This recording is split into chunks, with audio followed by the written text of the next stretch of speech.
Good morning, my Teaserking family. How's everybody today? I hope you are well.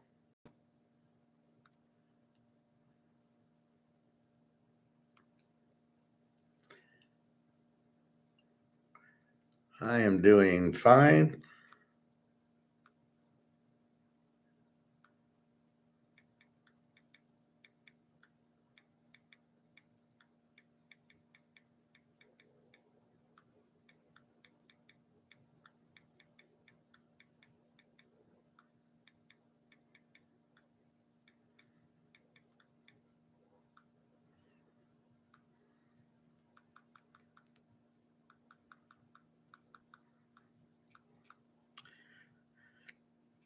So,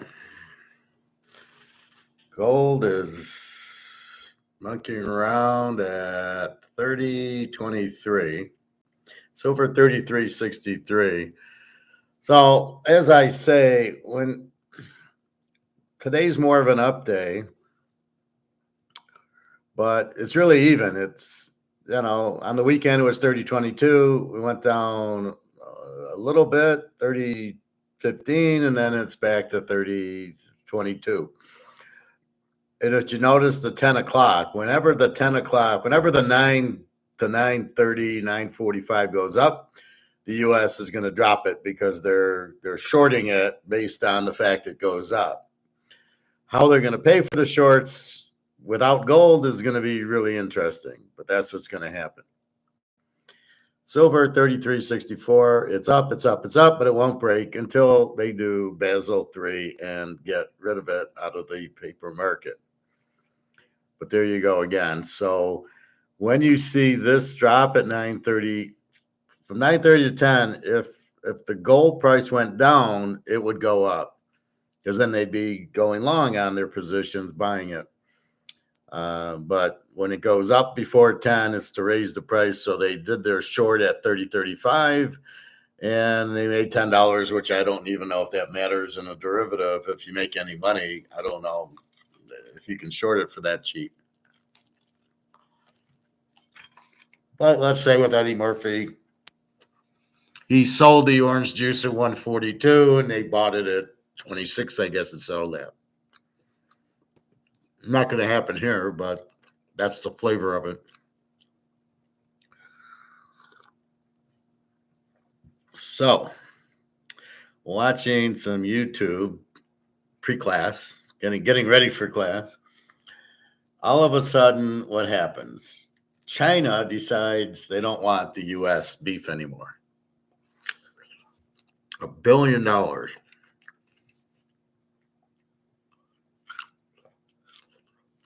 They're getting back at Trump for his tariffs. What does that mean?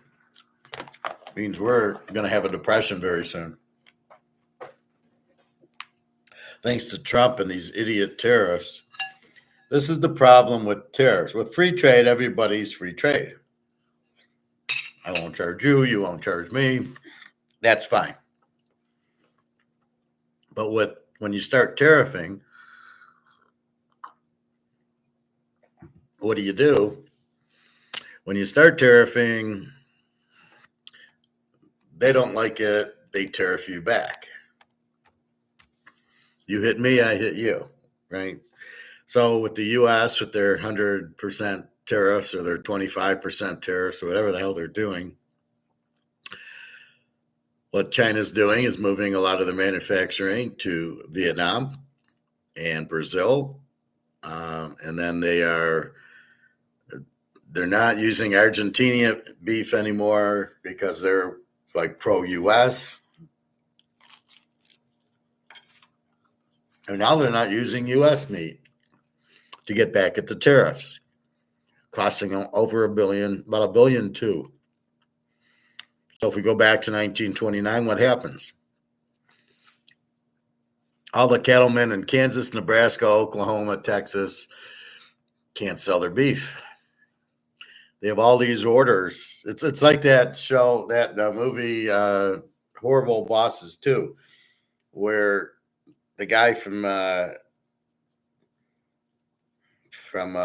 Inglorious Bastards has him make all the shower heads, and then he doesn't buy it. He cancels his order, which is totally, if you had a purchase order, you signed for it, you couldn't do that.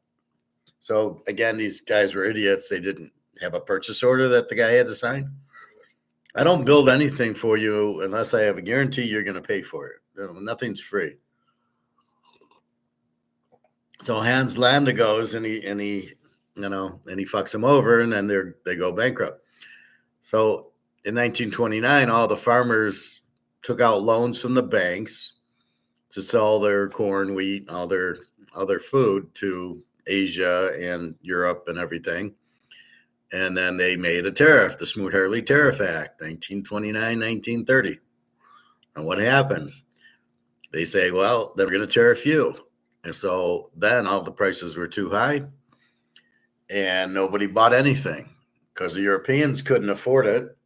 And you had the whole thing in Germany in 1923 where their dollar was useless, so they can't buy anything. So then it goes to, I can't sell, I can't pay my banknote back because the banknote's based on me selling the food to Europe, Asia, wherever. And if they can't do that, they can't pay the bank back, and the banks failed.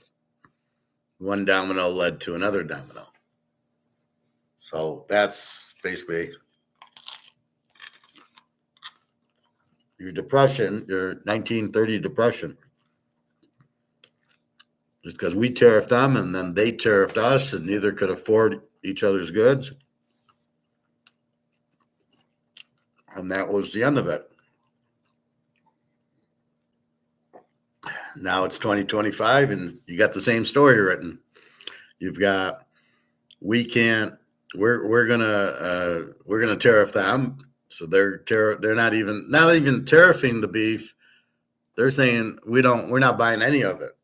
It's not like it was a tariff. It was none. We're buying it. But the real ridiculous is they're buying from Russia, who I don't know has really good beef and really sound and tested and diseased beef that China's buying. They don't care because they want to buy from Russia.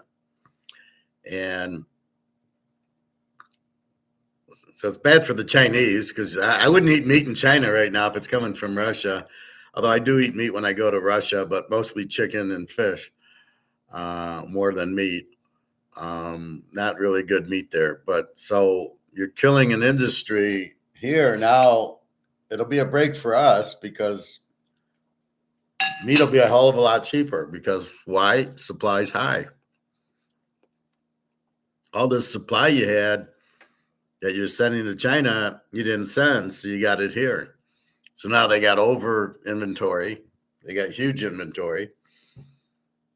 And they're going to have to lower the price to sell it because you need to sell it quickly. But so, like I say, so for beef, here's the New York strip, $10, $11, and they're pricing it at $16. Now they have all this supply. They're going to lower the price down, maybe $10, $11. So it'll be eaten up because people will buy 5 and 6 of them going, oh, it's on sale. So that should be coming to a grocery store near you very, very soon. Meanwhile, all the people that do the cattle and sell the beef are going to have to find another buyer. That's not going to be easy. A lot of it is supply chains. You've bought the feed and the cattle, and you're basing your inventory on, let's say 1 million units, or let's say 10 million units, 10 million cows, and we're gonna feed them with the hormones, get them big, kill everybody because they're not good, and then cut them up, and that's what we sell to China, and we got to get the boats and pay for all the tariffs and everything, all the visas and everything else to ship it. Well, can't do that. What do we do with all the beef? How long will it last? How much of it have we already paid for as far as visas and getting the ships to ship it and paying all that, which now is gone, right? We're not shipping to China.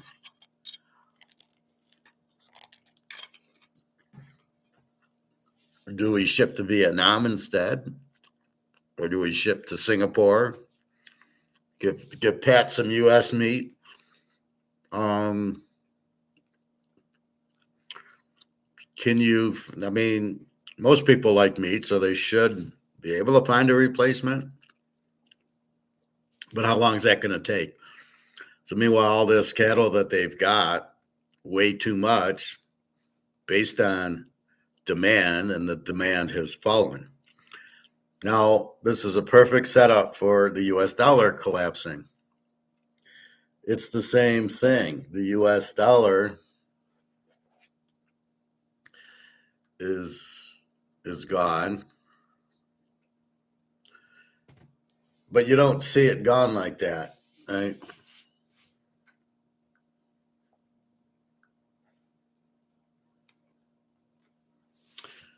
So you don't really see it gone, but it is, and the dollar's gone, and it's going to happen just all of a sudden. There'll be no demand for it, and that's what I mean by that. All of a sudden, China says no more demand for beef overnight. The farmers don't know this; they just find it out. It just happens. Boom, we don't want it. No plans. Was there POs? Is this Hans Latta doing it? On horrible bosses too. Is there a PO that they signed that, well, you've got to take the beef? If not, they're a bunch of idiots. The farmers can't trust the Chinese. So that's where it's at. Just as easily as the beef's gone, the dollar's gone, right? It'll happen just like that. And we don't know.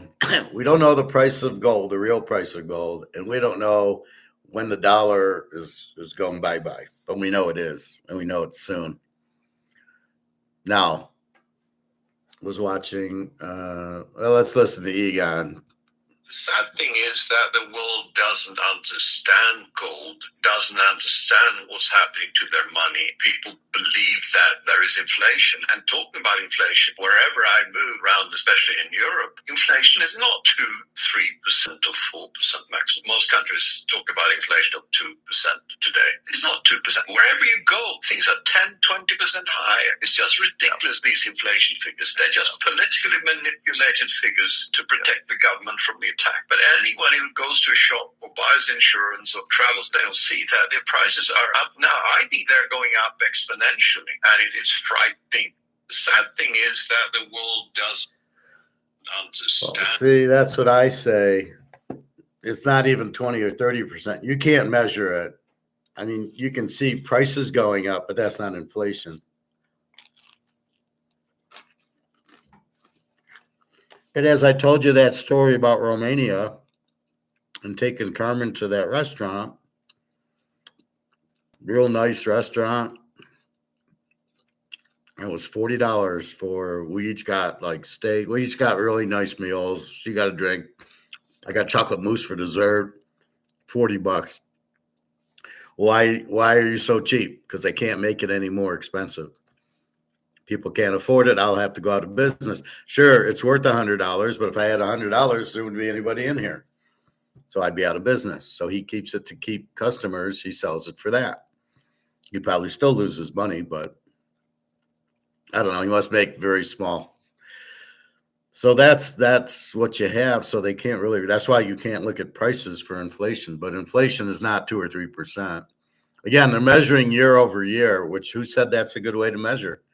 As I said yesterday, it's, you go back to 1971 when a house was what, I think a house was 25 grand and now it's 450 grand. That's not 2%. A car was 4,500. Now it's 45,000. That's not 2 or 3%. That's how you measure it. You measure it from the time you got off gold. So you go back to 71 to today. That's inflation. That's not even inflation. That's just prices going up. but you don't measure it based on, well, in January to today, prices haven't gone up. What did I see? I was at the grocery store yesterday, and my dark chocolate went up over $1. It was like $3.59. It's now $4.59 or something. I didn't buy it. I'm not going to pay that much for it. They'll put it on sale, buy one, get one free, because they won't sell it. They won't sell it because I'm used to paying $3.59 for it. And normally I go to Walmart and there's another Swiss brand that's $2.29, and I go and I buy 5 of those when I go there. But I don't want to buy. I'm not there. I'm not going to Meijer's to pay $4.59 for dark chocolate. Now it's important. I don't need it. I'm not going to pay that much for it. So good luck raising your price on it. And then what's going to happen is they won't sell it. They will then not lower the price, but they'll say buy one, get one free. And it'll end up costing me $2.75, which is about right. The other thing is the cocoa prices have gone up because there's a drought in cocoa or something from wherever it comes from. Okay. I get it, but this is my point. You can't pass it on to the customer. Just because there's a drought and cocoa costs more doesn't mean you can raise your price. You can, but it doesn't mean people will buy it.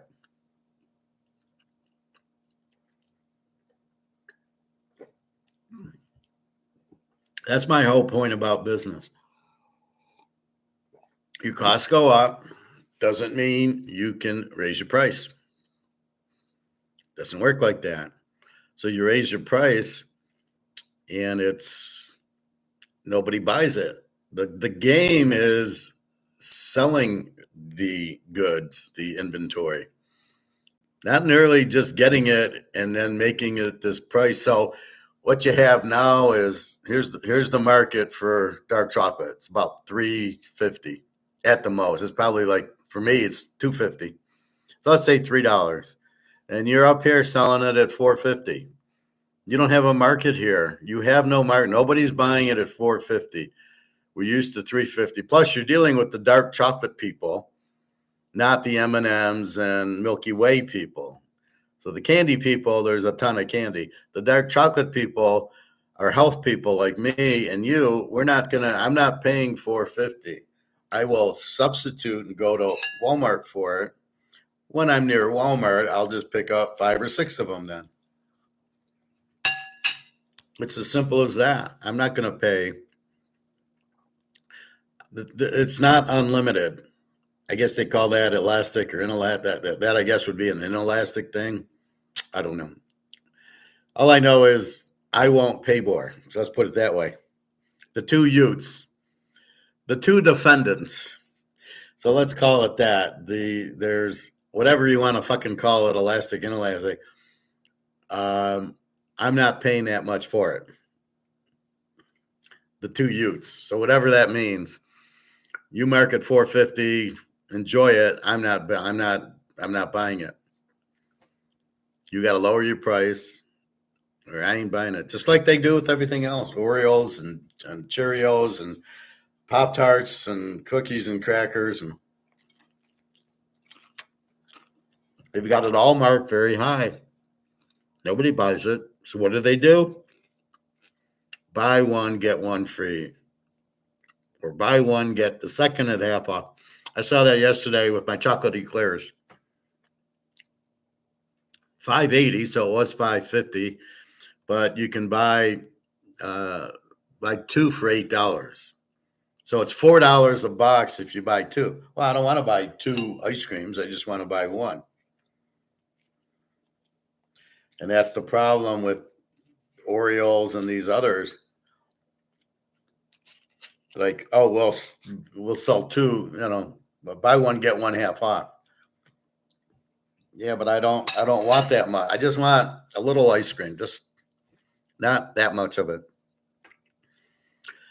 So again, that's economics. Is you can't be up here if the market's down there. So I guess the same with ribs. I'll pay $30 for ribs, You want to mark them 45. There's nobody there. Nobody's home. The Camry, 35,000. Nobody's home. We're down here at 25. You can't just go up in price if you don't have the market to do it. Business works by finding out what this market is and what they're going to pay for it. That's what you sell it at. You can't just make believe sell it at whatever price you want to. You got to sell it. You got to sell it where there's buyers. So I showed you that store, that thing on China yesterday.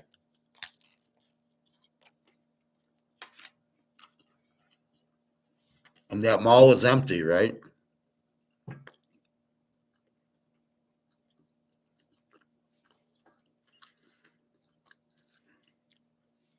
Why was the mall empty? There's no buyers. There's no buyers just to walk in the mall. Nobody has money in China. China's fucked. So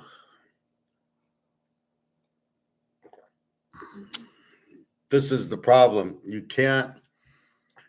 I do it with Teaserking, trying to figure out what's a good price to sell the picks at. Now I'm very good at it, but I'm not big enough to get that market yet, and still working on that. So in other words, if I had 10,000 buyers, I could raise the price a little bit, but I don't. So I'm struggling to find the price. Well, it's $100 a week. Maybe it's $80, $125. I got to find where my market's at. Where are these people to buy my football? Now, it's more personalized, more for people that bet football, more for people that bet teasers, and more for people that want to make money. So that's the thing. But let's say I was selling this Red Wing coffee mug. Let's use our Canadian club. I have to find out where the buyers are for this. I can't just go put it on the shelf at $200 and expect that I'm going to sell it. I need to know what the price is. And how do I do that? I look at other whiskeys, Dewar's, Black Label, Maker's Mark. What are they selling for? A similar $750, but this is a special 12-year. Normally, they're not 12 years. They're just a year or two. The regular bottle is regular bottle, but this is a specialty one. So all I can do is look at what the market will bear, and that's what I got to sell it for. So I can't just put $200 on the shelf and I can watch it sit there. Well, that's not going to help my business. I need sales and revenue. Otherwise, I'll be like Tesla, which has no sales. His price is way too high. He doesn't know how to price it. He's very expensive, especially for an electric car that nobody wants. Now he's going broke because he can't make the sale. At the end of the day, any business you want to call, a restaurant, a hotel, clothes, glasses, food, you can only sell it. You got to sell it at market. You can't. You can't go up here if your market's down there. Now you might get a few people to go up if they really need it and they really want it, and they don't want to substitute. This is what I want. This is what I'm going to use. So you get that with certain products, Ferrari, Mercedes, Porsche. There's no substitute. That's the idea of the brand, is the image. Saks Fifth Avenue. I'm going to shop there no matter what the prices are, because that's where I want to shop. There's no substitute. So when they call it the gold standard or no substitute or whatever, that's the marketing of Mercedes, Ferrari, Saks, is to get out of the competition. There is no substitute. So therefore, that's why they say it, so you won't go to another one.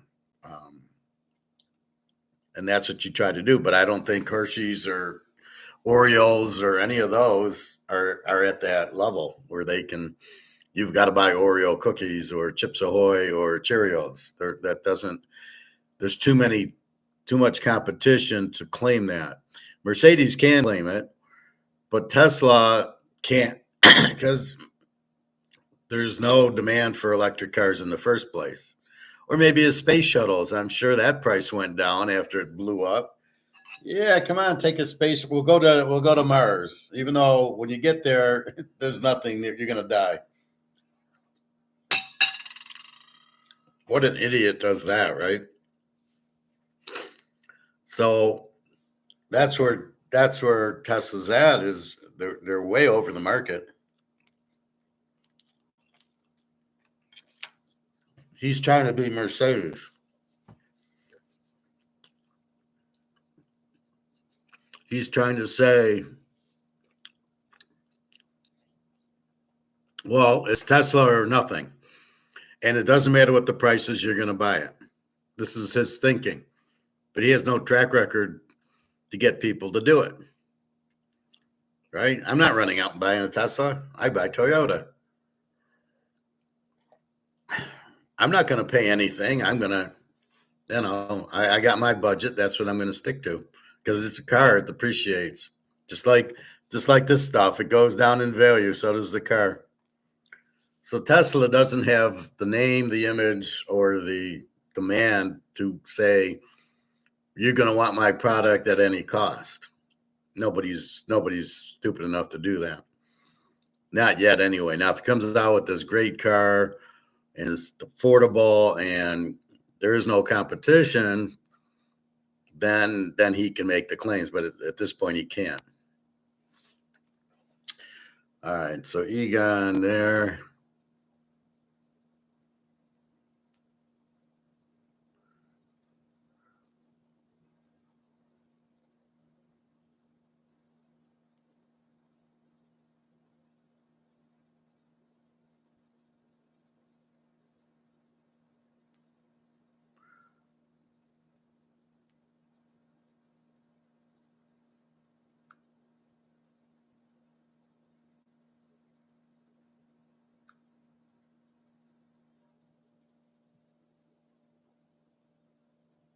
All right, so here we have China rejecting the U.S. beef.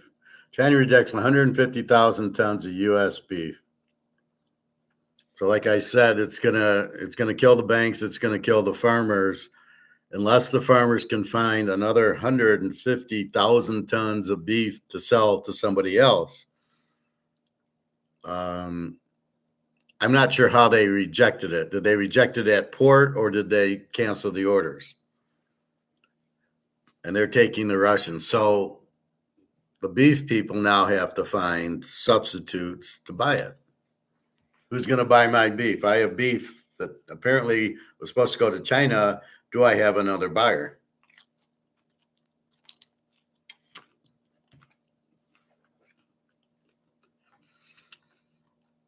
This is because of Trump's tariffs. China's saying, okay, fuck you. We won't take your beef. Means these companies have to do layoffs. They're not going to make sales. They're not going to make income. They're not going to pay tax.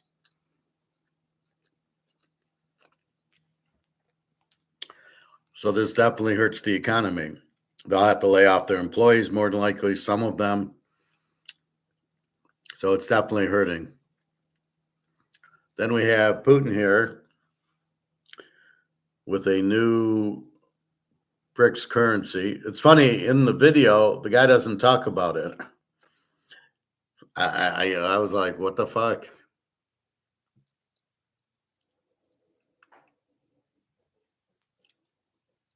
So anyway, there is a new currency coming because obviously the BRICS countries, and there's more and more, as I said yesterday.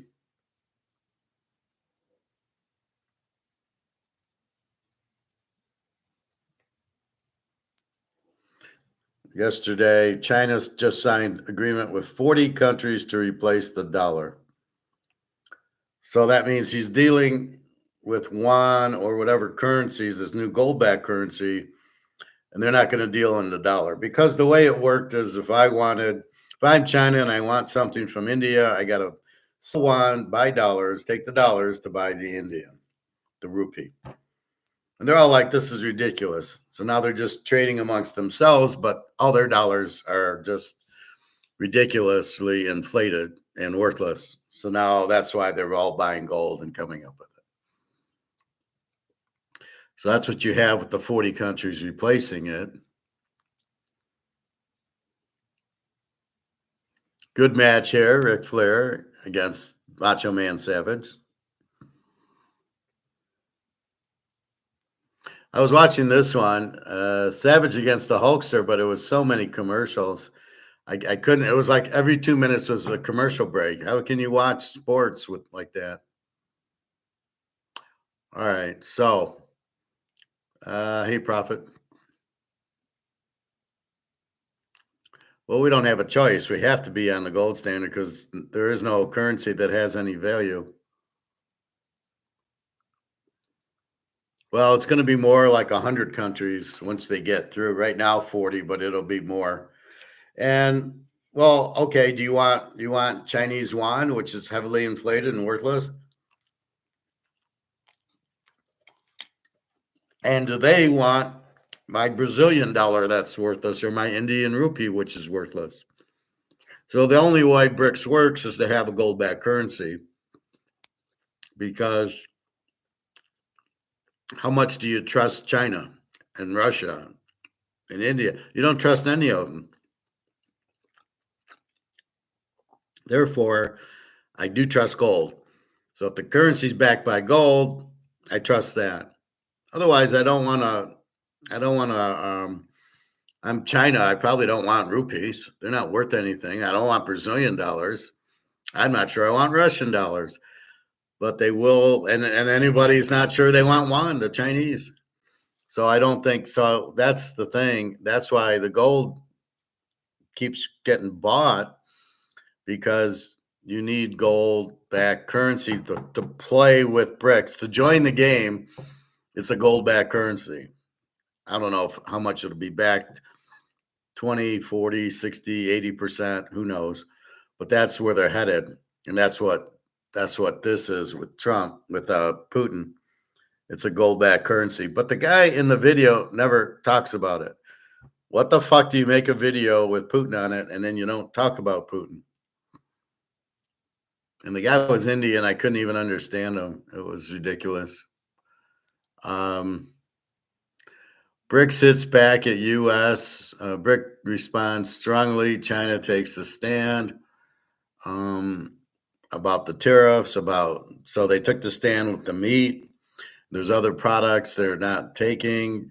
They are moving a lot of their stuff to Vietnam, and they'll sell it to there when there's no tariffs. They won't sell to Mexico because of the tariffs. They'll bring it in from Brazil where there's no tariffs.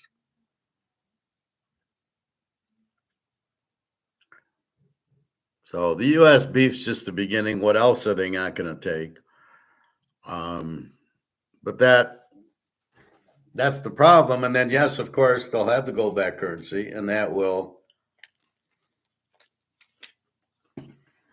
Well, look at you. You'd rather have the gold bars than Canadian dollars or Swiss francs because it's real money. So I don't want to give you.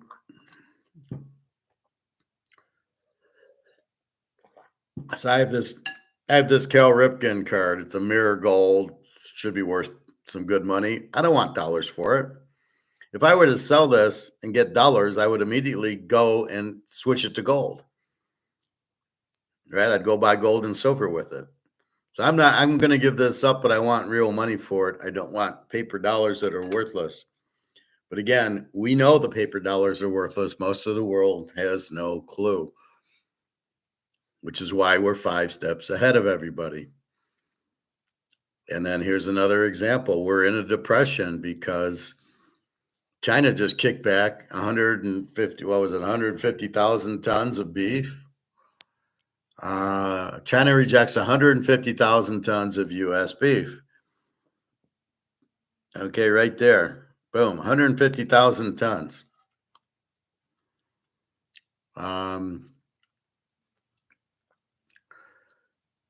That's going to hurt the economy. There'll be layoffs, and then layoffs are a ripple effect. So when Tenneco fired half their staff before bringing me on to let me go because they eliminated my position. So you wonder who's managing that they bring me on for roughly 4 months. I just started understanding everything, and then you let me go. What was the point of me being there for 4 months? So anyway, it's a domino effect. We can't go out and buy. I can't go buy a car now if I want to. I don't want to, but let's say, well, if I'm working, I'll go buy a car, I'll buy more clothes, I'll go on a trip. And when I'm not working, I'm not doing those things. So those sales drop. And that's how the depression happens. And then so they got to lay their people off. So you go to a Toyota dealer, believe me, there's not a lot of people working there because there's not a lot of people buying their product. Partly the interest rates are very high because of the inflation and people's costs go up. You go to the grocery store, fortunately I got my new lease starts June 1st and it only went up $20. Okay, I can live with that. Not a problem. It's not even noticeable really, but I'm not shopping for a new place yet, but I got to see what's going on. But,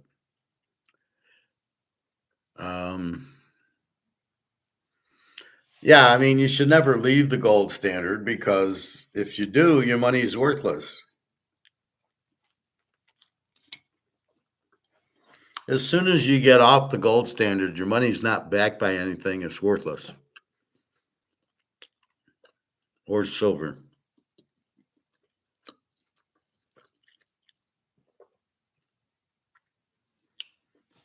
Let's watch a little of this BRICS US thing. This is about the tariffs. You can join my free WhatsApp group and see everything for yourself. Every trade, the exact. For decades, the US dollar has been the undisputed cornerstone of global trade, shaping international policies, economic sanctions, and the very fabric of global finance. Its dominance has allowed the United States unparalleled leverage over the global economy. But what if this reign of the dollar is now being challenged like never before? Enter BRICS, a coalition of 5 rising powers: Brazil, Russia, India, China, and South Africa. They're hardly powers. While the alliance started with economic cooperation in mind, it has evolved into a formidable force with a shared goal: de-dollarization, a strategy to reduce global dependence on the US dollar. Recent developments, including escalating tensions with the United States, have set the stage for a geopolitical and economic showdown that could reshape global power dynamics. As Donald Trump's presidency unfolded, his hardline policies on trade added fuel to the fire. His 100% tariff threats on BRICS nations marked a turning point, prompting swift responses from member states.